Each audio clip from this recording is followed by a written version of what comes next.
It's time now for Sound Off. Interesting people saying interesting things. And there may, in the long run, not wind up being anything more interesting said in the last few weeks or months than what Deion Sanders said over the weekend. He was talking about the two players that he has as draft prospects for next year, his son, Shedeur Sanders, and the star player, Travis Hunter. And listen to how he, Deion, anticipates approaching their draft process. Where do you predict Shedeur and Travis going in the draft? Top 4.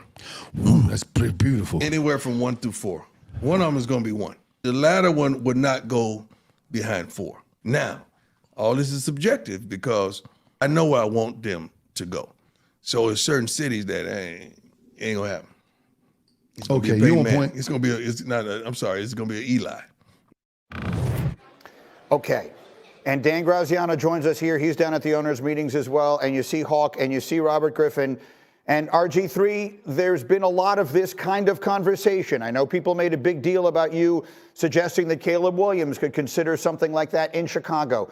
I believe we are looking at a different time in sports now. Athletes have different expectations. So this whole idea of, oh, well, you just tell me where I'll go play and make my life and I have no control over the entire situation. I think those days are coming to an end. And so I think Deion Sanders signaling that is a fascinating development. What are your thoughts, RG3? Yeah, I mean, the power shift is coming, so everyone needs to buckle up.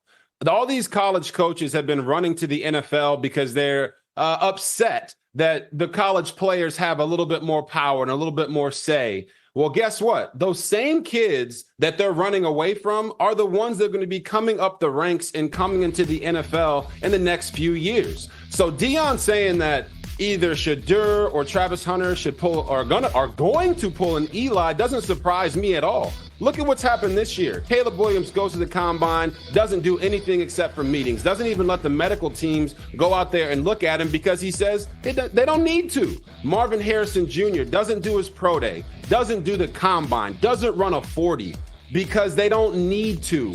In today's age with the athletes and their mindset, they are empowered. They know that they can control their own narratives. They know that they can be a part of the media while they're still playing. So if the players that are coming up are saying these things and feel this type of way, you're going to see more of them pull an Eli and say, I understand that playing in the NFL is a privilege, but that privilege is earned through my pay or through my play. And the players right now understand that they don't have to do the status quo and they don't have to sit here and answer to whatever they're told to do anymore, because without the players, all of these sports leagues are nothing. This is the player empowerment age, and you're seeing it come into the NFL. That's exactly right. I mean, there's some of that, and look, not all the players will have the authority or the ability or the power to do it.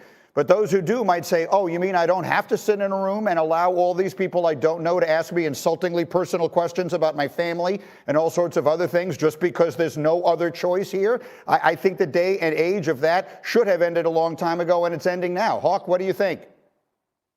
Yeah, I'm okay with all of that. I'm okay with not doing the pro days. I'm okay with not doing the interviews. I'm even okay with not doing the physicals because you have an eye and you're a scout. Use your eye, make your decision, and we'll figure it out from there.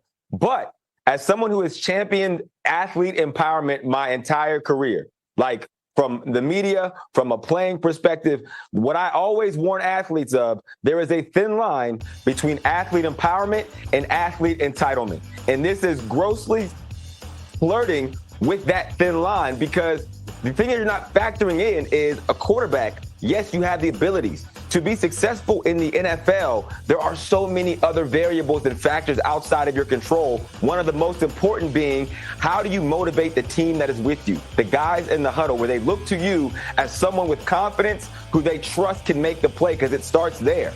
If I want a quarterback on my team, I want a quarterback who says wherever my 2 feet are planted, we'll compete. It won't matter whether it's in Chicago, Washington, Jacksonville, Cleveland, LA, you name it. Because you won the lottery of being in position to get graced with my services, congratulations, we're competing for a Super Bowl. And this whole try to fix and pick where your team is when every other player doesn't have that luxury, I'm telling you, it's going to raise eyebrows, not only from a public perspective, to the guys that are also in your locker room, no matter where you end up. An interesting way to look at it. Graziano, how about it? You're down there. You're with all these coaches now and all the rest of it. What's your perspective on this? Well, I think a couple things in terms of what Deion Sanders is talking about. One, I mean, Deion, since we've known him, has always, sort of talked big, right? Like he expects big things from himself. He expects big things from the people who play for him.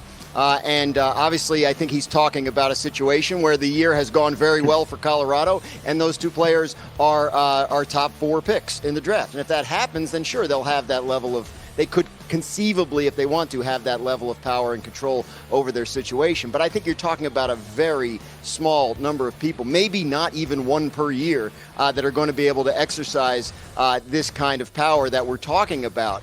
Caleb Williams probably could if he wanted to. And who knows, maybe at some point he will. We haven't heard anything to indicate that is his plan.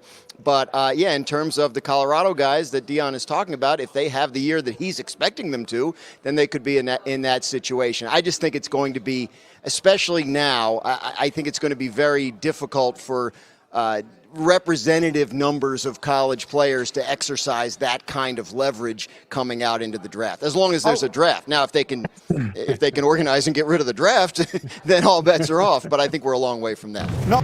So again, an Eli is the idea of a player forcing his way through whatever leverage he has out of not being drafted or not playing at a place that he doesn't want to be. Eli Manning famously did it with San Diego. John Elway famously did it with Baltimore generations ago. It's rare, but it happens. And RG3, I know that you believe, as one who was sort of in this situation at one point in your life, a super high draft pick, Heisman winner, all that kind of stuff. Do you think Deion is talking about what the future of pro football is going to look like?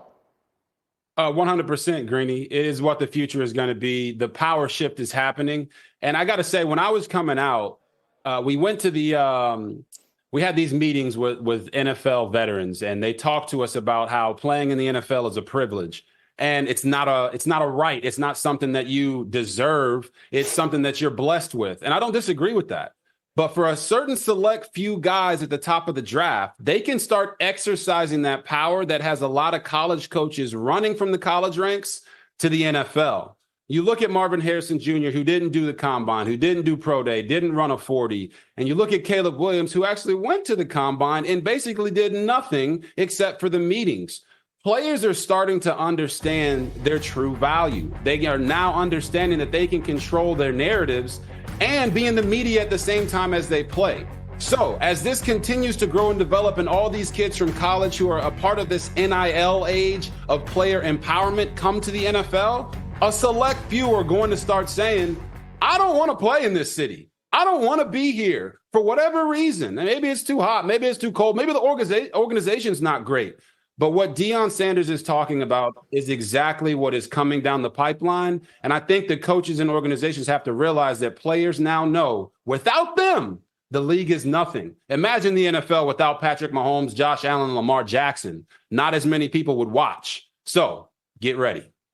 I think that is, for any number of reasons, a really important and interesting point. I wanted to get Jay Will in on this as well, because this era of collegiate sports is something that you're very connected to with your coverage of our college basketball and everything else. What do you think of what Deion just said, Jay? Well, Deion has a platform that is different than anybody else in all of sports, right? So Deion Sanders is a power broker, and I think you'll see a lot more power brokers in the game of college sports. And the reality is, not everybody will be able to do this. But Bo Jackson did this already, guys, and this is what NIL does, right? Bo Jackson, 1986, said, okay, Bucks, you want to draft me? If you draft me, I'll play baseball. They drafted him. He played baseball. So now the power that these players have, like you said, right? It's like, okay, you want to draft me?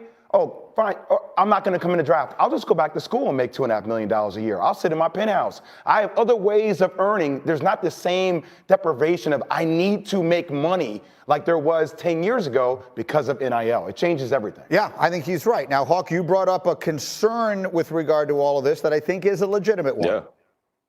I think it's about business, and exactly to your point, Jay Will, it is about leverage. Bo Jackson had leverage of another sport. Kyler Murray had leverage of 2 sports being a first-round pick, and we had this same conversation when he was coming out. And if you have the leverage of, I'll just go back to school another year, the question becomes, in those scenarios where you don't have leverage on the other side, it's a thin line between athlete empowerment and athlete entitlement, because what are you going to do? Do you really feel like you have the power to undo a whole system for yourself? And not only that, are you making it harder on yourself as you go into locker rooms to galvanize the people who are actually in there that are also dictating and a part of your success or lack thereof? So yes, we are in the age of athlete empowerment. It's an incredible and wonderful thing, something that I've benefited from and other people on this panel have benefited from and championed.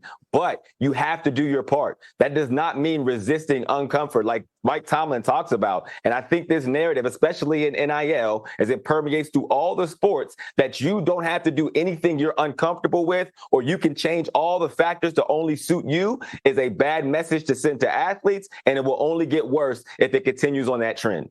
Jay? AJ, I just want to say one thing, because I do agree with you. It's not all strokes for all folks, but let's not act like this hasn't been going on all the time. Like when I was in college, or when my friends are in college, or watching, we always knew what players were taking money from agents, what players actually had leverage in the locker room, what players were already playing that game. So it's something that I think, yeah, it could affect the locker room, but the locker rooms have already known these things have been going on for a while. Like, guys that roll around with extra cash in their pocket. Guys that actually have access to the clubs and how to get bottles. Guys that have the access to the nice cars. Like, this game has been going on for a while. It's not